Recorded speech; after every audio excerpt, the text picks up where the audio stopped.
ప్రేమ యేసయ్య ప్రేమ ప్రేమ యేసయ్య ప్రేమ మారనిది మరువనిది వీడనిది ఎడబాయనిది మారనిది మరువనిది వీడనిది ఎడబాయనిది ప్రేమ యేసయ్య ప్రేమ ప్రేమ యేసయ్య ప్రేమ.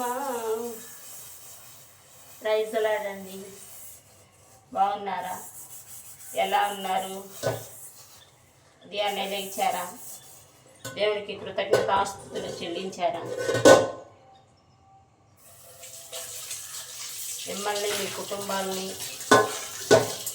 మీ కుటుంబ సభ్యుల్ని అందరినీ ఆరోగ్యంగా కాపాడినందుకు, మరొక దినాన్ని దేవుడు మీకు అనుగ్రహించినందుకు దేవుడికి కృతజ్ఞతాస్తుతులు చెల్లించారా? నేనైతే చెల్లించానండి. మరి మీ సంగతి ఏమిటి?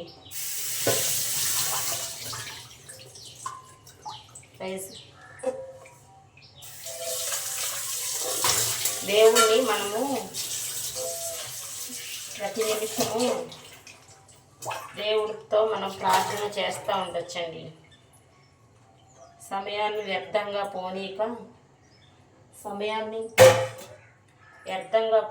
సమయాన్ని సద్వినియోగం చేసుకోమని మన దేవుడు చెప్పారు కదండి. అలానే మనం పనులు చేస్తా కూడా దేవుణ్ణి ప్రార్థించవచ్చండి. మన దేవుడు చెప్పారు కదండి, అడుగు వాటికంటే ఊహించు వాటికంటే అత్యధికంగా ఇచ్చే దేవుడు మన దేవుడు. మన మనవంతు ప్రయత్నంగా మనం దేవుణ్ణి అడుగుతున్నామా లేదా ఒకసారి ఆలోచించండి. మనము పనులు చేసుకుంటా కూడా దేవుణ్ణి స్తుతించవచ్చు, ప్రార్థన చేయొచ్చు. మనం ఇట్లా అంట్లు కడుగుతున్నాను కదండి, అంట్లు కడుగుతా కూడా మనం ఇలాగ ప్రార్థన చేయొచ్చండి. యేసయ్యా, నేను ఈ పాత్రలని ఎలాగైతే తోముతున్నానో పోని మురికి వాటిని కూడా గట్టిగా రుద్దటం వల్ల, విమ్మేసి రుద్దటం వల్ల ఎలా అయితే మురికిపోయి తెల్లగా మెరుస్తుందో అలానే నా హృదయంలో ఉన్న పాపాన్ని కూడా ఈ రక్తంతో కడగటం వల్ల నా హృదయం శుద్ధిపడిసి చీకటిగా ఉన్న నా బ్రతుకులో వెలుగు ప్రసాదించి ఈ పాత్ర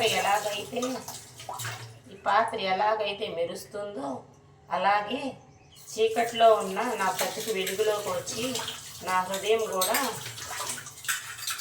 వెలుగుగా మారుతుంది. నా హృదయంలో పాపపు ఆలోచనలు పోయి మంచి ఆలోచనలు వచ్చేటట్లు నాకు ప్రసాదించు తండ్రి, ఆలోచనలు ప్రసాదించు తండ్రి. హృదయం బహు మోసకరమైందని చెప్పావు కదా తండ్రి. నా పాపాన్ని కడిగేసి ఈ పాత్ర ఎలాగైతే తెల్లగా మార్చావో అలాగే నా హృదయాన్ని కూడా శుద్ధి చేయి ప్రభువా అని మనం ప్రార్థన చేయొచ్చండి. మీరు కూడా ప్రార్థన చేస్తున్నారు కదా, తప్పకుండా చేసుకోండి. థ్యాంక్ యూ అండి.